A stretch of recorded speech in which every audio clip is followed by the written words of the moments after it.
Hi guys, welcome back to my YouTube channel. I'm so happy you guys are back. Thank you guys for 30 subscribers. I'm so happy that I get to have a community of 30 people, listening to what I'm talking about. Okay, so I'm so happy you guys. Thank you for the new subscriber, the returning subscriber. Welcome. You can join us. This is a platform where we talk about everything about money, businesses, family, and everything in between. Okay, so if you're interested, you're welcome to stay. Okay, so today, I'm gonna insert the title of the video: how are people affording this life now? I'm not one to talk about how people live or meddle in people's business, but this topic was actually inspired by a reel that I saw on Instagram. People talking about how are people affording life currently, okay? Especially for us who are living in Kenya. I don't know if this is a global pandemic or it's just a Kenyan thing where people just, I don't know, it's like there's a heat when it comes to just day-to-day living. There's a certain heat. You can't explain what is happening. We are still doing the same thing that we used to do, we are used to doing. Like, we are going to work, we are working, but something is not giving. So when I was going through the comments of that creator, and they were talking about silent depression, I said, I have to talk about it. I'm very big on your mental health, and if anything affects your mental health, I'm here to talk about it. Okay, so with the current situation, economically current situation, I feel that there is a difference between complaining about your situation and actually being allowed to vent what you feel about this economy.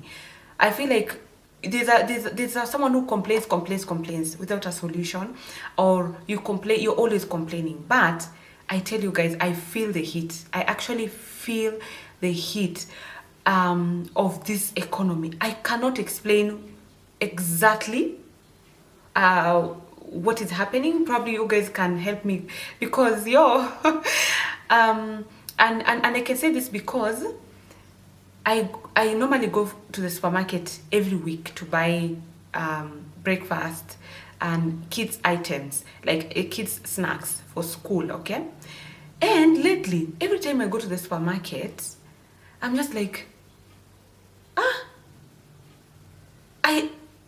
when you look at the shelf, it's not like things have increased in price so much, but the money is not doing anything. Like, if I go with 1,000, I'm like, when did 1,000 all of a sudden become 50 shillings? Like, seriously, I used to spend so much with 1,000. Right now, I'm like, it's you go to the supermarket and it's a matter of time before the teller tells you 2,500, and I'm like, there was no bread, there was no cooking oil, there was no sugar, there was no rice, there was no, like, the basic food items. You just buy snacks, kids milk, I don't know, you just buy small snacks, and all of you're given a bill of 2,500.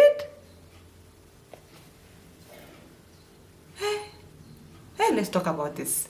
Something is not right. Okay, so, and because I feel like people, we tend to just brush things over, or the way that creator said, it's like a silent depression. Everyone is going through it, and people have chosen just to not talk about it, and which is a very sad way. Like, if everyone is going through it and you're afraid to talk about it because you feel like, and we keep saying this, that not everyone goes through what, like, people are buying cars, people are buying houses, which is okay. But that is a 1%. Like, it's not like there's a 1% of people who do not feel the impact of this economy, do not feel like whatever is happening is affecting them. It's a 1%. Let's talk about, if you're 1%, move to the next video, because honestly, you're not going to relate to whatever I'm going to say here. If this is not something that is happening, or probably you're not feeling the economic heat, it's okay to just, like, I usher you to the next thing, okay? Instead of saying, oh, people complain because wajajipanga, people complain because they are not saving. Saving what? I am so big on save your money, stay out of debt, make sure you budget your money in a way that is able to help you. But I'm talking about the current situation where you're budgeting your money, you're not overspending, but still the money is not money, if that is a word. Like, the money is not making sense. Because let me tell you guys, every end of the month I will sit down with my budget and just see what I wrote as a spend for that month, and exact actual spending, like how much did I spend at the end of that month. And I'm telling you, I do not know where the money went. I am going to admit, like, I don't know where the money went. And let me tell you a fun fact. I'm a minimalist. I do not spend money if I'm not required to spend money. Not to say that I'm a minimalist, but when it comes to spending, if I save up, I buy something that is expensive. So I'm not cheap. I'm a minimalist, but not cheap. Okay? And I'm also frugal. Like, I don't spend money haphazardly. I don't spend money. And I'm telling you, me looking at my budget for the end of May, I was shocked. Like, I'm like, so what do we spend money on? The money just ended. And there was nothing like substantial that I spend money on. Okay? So I'm like, I need to talk about, we need to talk about what is happening. What is happening? And the reason why I'm talking about it is I'm just thinking someone who is out of employment, someone who probably is an one income household, like currently that I'm doing. So if you're in one income household and some people are unemployed and some people are in business, which we'll talk about later, how are you managing? Like, please give us tip on how you guys are managing. Like, really, sincerely, give us tip of how people are managing. And also, when I was also looking at this topic, I came across a content creator in Kenya called Nairofey, and she was talking about, you guys, influencers, you should not copy influencers. The way people do things, you question yourself. And for the longest time, I kept asking myself, how are these people able to buy all this stuff? Like, you see a creator go to the supermarket and then they pick hand wash, I don't know what, and like 5 product or doing the same thing. I don't know, like they have a cooker cleaner, they have a glass cleaner, they have a utensils cleaner, dishwash, I don't know, bar soap for the clean, sink cleaner. I'm like, can someone just tell me how much do these people earn? Because it just doesn't make sense. They need to tell us, and the reason why I am so cognizant of the fact that you should not copy people's life is just that sometimes it's inevitable for you to look at like what's happening with my money and to look for someone who is doing these shoppings and wonder how are they able to buy all these things at once. Kwani, how much are these people earning? Like, sincerely, like, how much do these people earn? Okay, let me set up my camera. I feel like it's one-sided. Okay, so I'm like, I need to talk about it. Okay, so one, I was actually going through an Instagram post about hydrofacial, like the skincare, and they were charging a whooping 23,000 Kenyan shillings, which I feel it's okay if you have the money to spend it, but are we spending 23,000 on our faces, on like skin thing? in this economy, because I saw influencers and I saw people going for those. I'm like, is it a PR, or do they spend money, their own money, or is a PR for them to advertise? Like it's an arrangement between we do for you this and then you advertise for us these services to your followers, because that's someone's rent, that's someone's kids' school fees. Like, yo, I'm honestly, I just lack words when it comes to this situation. Like, I completely lack words. And also, can we talk about the reason why personally, I'm not your financial advisor, a disclaimer. These are just my personal observation of the current situation. There are people who are not going to agree with me, and there are people who have a different opinion, which is okay. This is just my personal opinion as to why I feel like we are in this situation. Now, I was actually talking to one of the bank guy, and we were talking about the interest rate. So there are people who took loans when the interest rate was at 15%. Okay? Tell me how some of these banks, interest rate is at 22 and onwards percent. So if you took a loan of 15%, you're suffering. Sincerely, you're suffering, and it is so difficult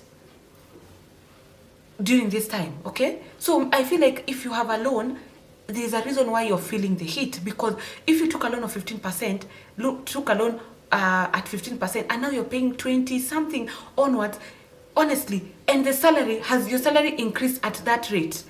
Because if your employer is giving you a 3% increment and a 5% increment per year, and I feel like the interest rate of the bank has actually increased twice within the same year, if I'm not wrong, correct me if I'm wrong. I feel like it has, within 1 year, the interest rate has gone from 15% to 22%. And your employer has not been able to match up. So this money is coming to eat into your existing money. And you know, I keep saying this, in most cases when you're taking a loan, you calculate how much you're able to be left back, like how much is left for you to be able to cover your day-to-day expenses. Okay, so you know, if they are going to deduct me 20,000, the balance is able to cater for my family. So now the bank has come back for the money that has remained for you, for your basic needs or your day-to-day needs. They come and now they deduct that money. They're coming to eat into your money. Yeah. And on the same breath, the government is coming to eat into the same money without an increment. So the life is here, the salary is here. So tell me how you're going to fill in this gap, and why probably we are feeling this heat. Yeah. As someone who is self-employed and I pay taxes, I was just talking the other day with my accountant who does a consultant accounting. Yeah, I did accounting, but I do not want to do it. So we were talking about how the amount of salary I pay myself and the statutory deduction that is deducted. So I am the owner of the business. I pay myself a salary. I am deducted NHIF, NSSF, pay, I don't know, housing, what, all those things. Yeah? And I'm just thinking, like, imagine you having to pay these to like 10, 15, 20 employees. Like, the statutory deduction of one person is a lot of money that is not sustainable if at all you are an employer. If I had like 5 staff, I will actually let go of 2, unfortunately, or 3, because I can't keep up. Because the sales or the revenue have gone down, and the taxes and the whatever interest have gone up. So assuming I have a loan with the bank for the business, okay? So the business is taking an interest rate that was probably 15% to 22%. So all of a sudden, the sales revenue have gone down, and the interest rate has gone up.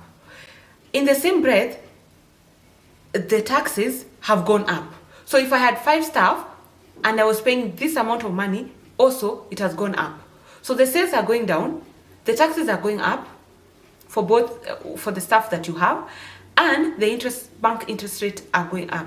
Can you see why people will, if you're an employer, you're actually going to let other people go, and if you're an employee, you're going to feel like your employer is not paying you enough because your life has changed and the deductions are so many, and yet you're still earning the same thing.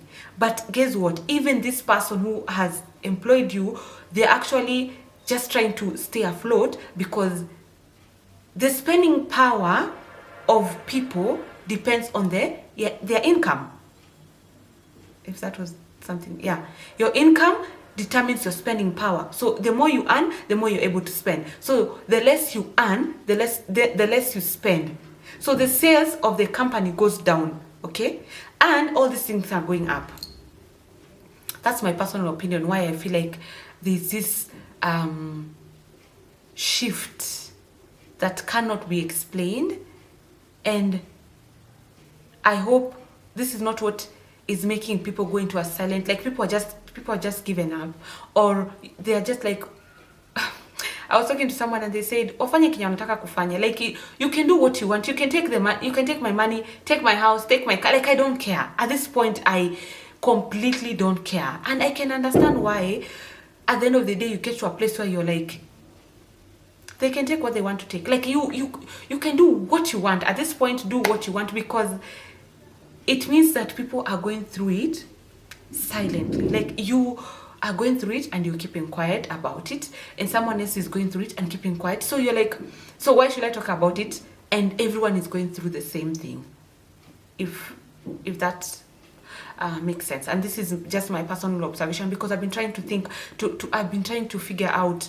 I feel the heat. I actually feel, and I'm not overspending, and I'm not doing, nothing in my life has changed, but yet something is not making sense, okay? And also, you think it's just a personal thing. It's also an institutional thing. I actually went to my kids' school, and they were talking about, like, they want, normally you can divide the term school fees, like if you're paying school fees for your child, you can pay in 3 terms, like three installments, okay? And they were saying, no, we want all the installments paid in the first month, because we feel like we cannot be able to sustain the running of school if you guys pay like in installments. We just want to see how much money do we have at the beginning of the month of that term, for us to be able to do a budget, to project our budget until the end of the term, because you don't want kids to carry the term, that term's school fees to the next term, okay? So they are pushing parents to pay within the first month. And I said, something is not, it's not just an institutional or a personal, I feel it's like a global crisis. And I don't feel at any given moment, whatever this is that I actually don't have a word for, is just a one-person problem. I think it's like a global issue which is affecting, it's trickling down. Like once the problem is here, so it's going down to everybody. And also we can also attest this to the fact that, you guys, it was just 4 years ago we were going through COVID, okay? That was a pandemic. People did not recover. Then we had floods. So you barely take, it was barely taking you just a moment to recover before you're hit by another, pandemic, which I feel like people were so disorganized. And before that happens, there was all these demolitions. Like, people are losing homes, people are losing, even if, let me tell you, I know people are going to say, oh, because they built their houses on the rivers, on the sides of the river, but the fact is, it's going to affect a household. If someone had built an apartment that was giving him money, so he was able to sustain his family, and he was able to sustain his extended family, and he was taking care of his family's financial situation, and now he has lost this apartment. So this effect is going to trickle down to his mother, his brothers and sisters, because we are a society where it's not just our money. And I will say this and say this, it's just not your money. You're not making money for you only, you're making money for your basically family. It's just to know how much you're willing to extend, how much you're willing to give. But the fact is, we just it's just not our money alone. And I never feel bad about that. I don't feel like it's a bad thing. It's just, okay, this is a different opinion. It's just depending on which boundaries you put for yourself. Okay, so this person has lost this. Okay, it's okay, they had built on the river, or they should take responsibility. But who is to say the kind of household that have been affected by him just losing that thing? Okay, and so that's why I feel like we need to talk about it. And especially, let me tell you, I'm going to extend my, what is it I'm gonna say, I'm going to extend grace to men who are sole breadwinners. With this economy, and you're the only person who's paying rent, paying school fees, doing all these things, and everyone is, and you're also dependent, like people are depending on you back home, and depending on you, like so many people are depending on you. I can see how men go into depression. They slip into depression, and they become so angry, and become so bitter, and they become so detached. Okay, because if I had a problem because of these issues, I will look for my friends to talk about it. Like, we talk about our problems, we share about our problems with people. We have a society where we are allowed to talk about our problem, because I feel like also men are not given space to raise their issues. Like, you don't have time to mop around your problems, pick yourself up and move to the next thing. Okay, so I feel I extend more grace during this hard economics time. If you're a present man whose household is depending on you completely, I get why it will be so easy for you to slip into a depression. And I feel like you need to take it upon yourself to take care of your mental health, regardless of what is happening. And that's why I keep saying, and I'm gonna say here, having said what I've said, and I'm not complaining, I thank God for giving us what he has been able to give us. And I thank God that regardless of the economic situation, he's been faithful in his provision. That we are not able to do, like manage bigger goals, but we have a meal on our table. Even if you have one meal a day, you have meals, because there are people who are going hungry. You're able to pay you have a roof over your head. It doesn't matter. So when I'm talking about this, I'm saying this is where now you become cognizant of what you can afford and what you cannot afford, and be okay with downsizing your life. Like, if I'm not able to pay this amount of rent, I can pay this amount of rent, just to elevate until we figure out what is happening in this economy. At the moment, it's okay if you're a man or if you're a woman to say, I don't think I'm able to sustain this kind of life at the moment. And downsizing does not mean you're giving up. It's just saying, at the moment, I'm going to reduce on this. If we are using 2 cars in this house, we are going to go using 1 car. If we are paying upwards of 80,000 for rent, we can go to 40,000 rent, which is still a manageable house. Okay, so that you don't try to try to run after keeping up with all these things, and you're dying. So if we lose you, what is the need of all these things? If you wake up and you no longer want to live, what is the need of all these things that you are trying to run after? Fuel 2 cars, pay I don't know, a house worth how much, take your kids to international school. So will that make sense if you're no longer here? You not being here will not make sense. So we better see you here than see you downsize. I better see you, for the life of you, eliminate these things than having not seen you, because you're so stressed up, you're so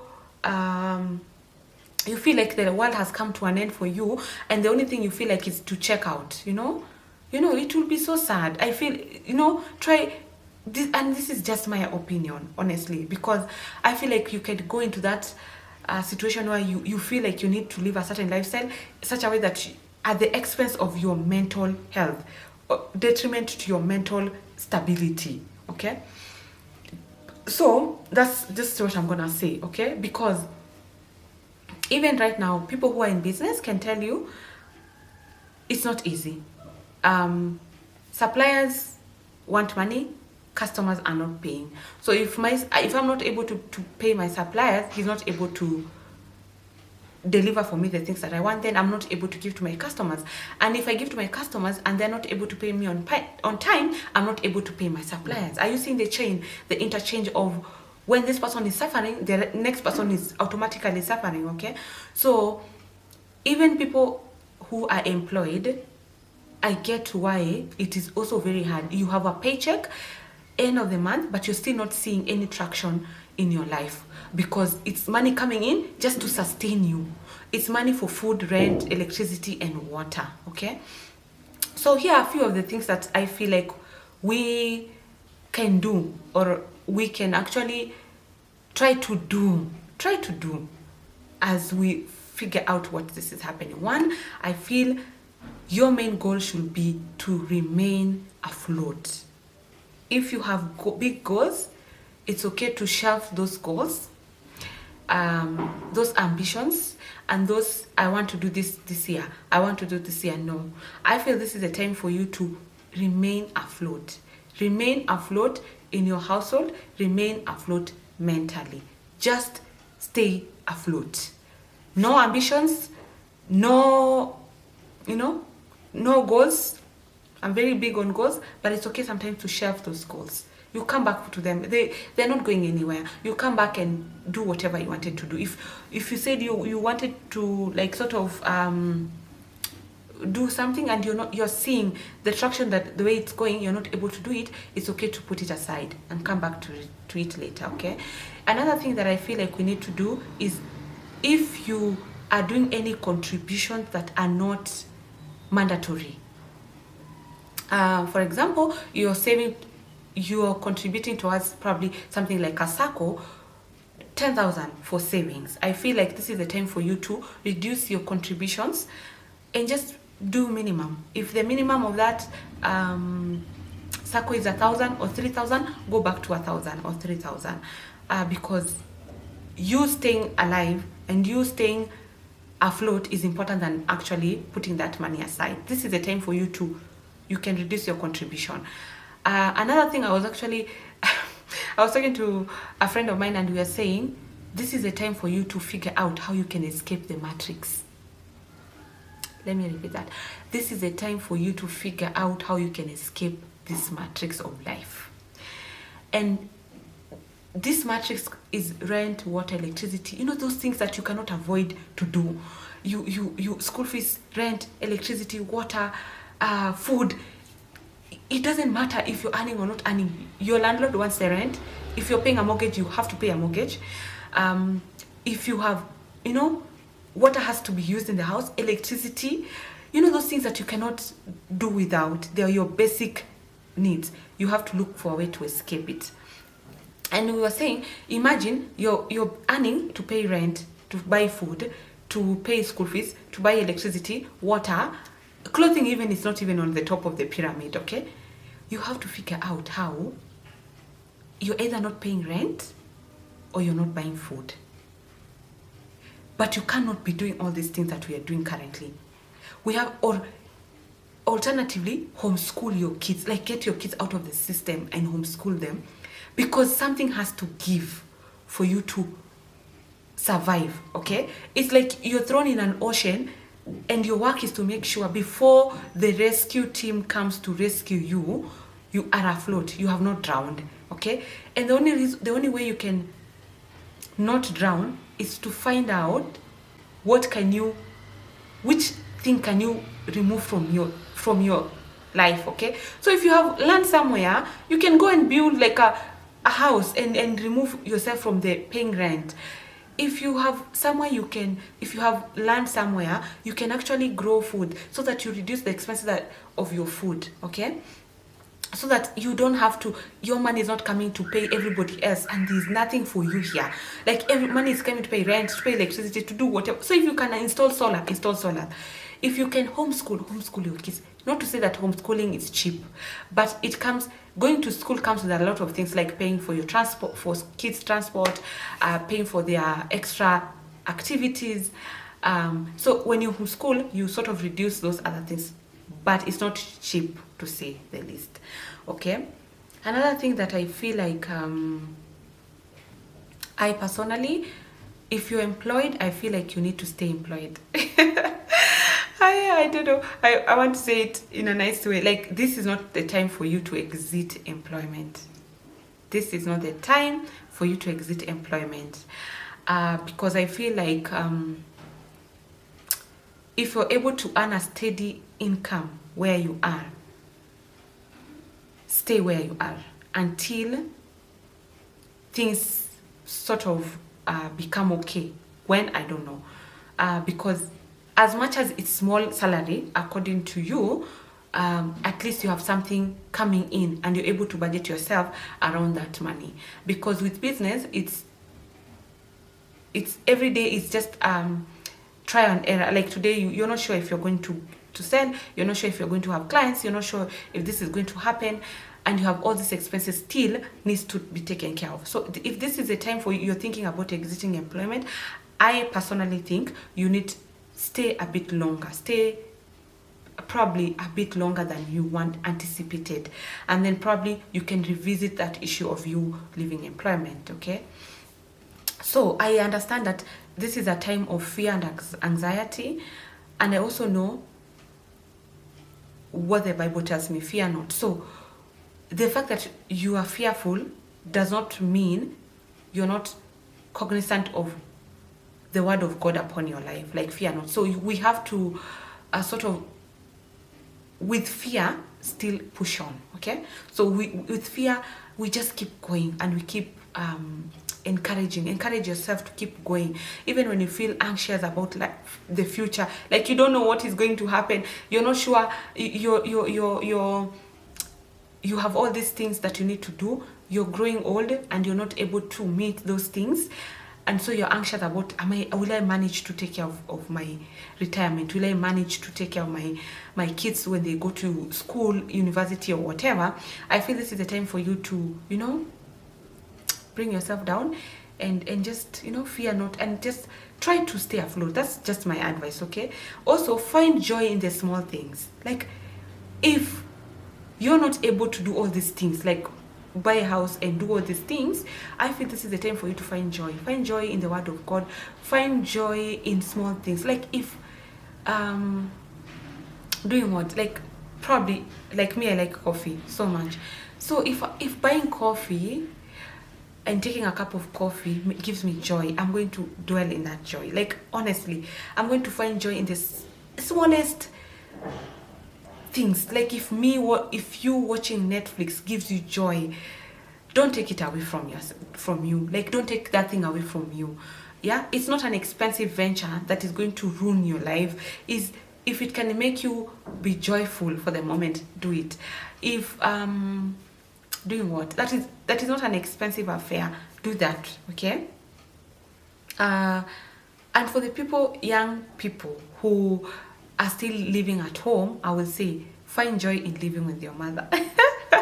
Find joy in living with your mother, because you can help out when you're in your parents' home than coming out here to hustle and pay rent and pay all these things. So, and because I feel like if you rush to move out, then it means even the small money you're earning, you'll never be able to save and do something substantial. So if your parents are able to give you the extension of you staying home, not in your 30s, in your 20s, stay home, save your money, help out your parents, because they will not ask you for all those expenses. They will just ask you for you to contribute a certain thing towards the household, do that and be able to save your money so that you're able to do things that can help you in the future. Okay, so come up with an action plan of what are the things that you think you can eliminate, because I don't feel like it's even eliminating at this point. I feel people have eliminated so many things. People are not living in luxury, like they are spending all this money. No, I just feel like, and this is my personal opinion, honestly guys, comment below, are you feeling this heat? Are you feeling this something which I don't even have? It's not a recession. It's people apparently it's not a recession, but it's a recession. Is it a global crisis? Is it a Kenyan crisis? You guys, you have, because this is a community, and I've seen 30 of you are here as my subscribers. I think it's enough for us to encourage each other. So if you're feeling the heat, if you have any opinion, put it on the comment. Encourage one another.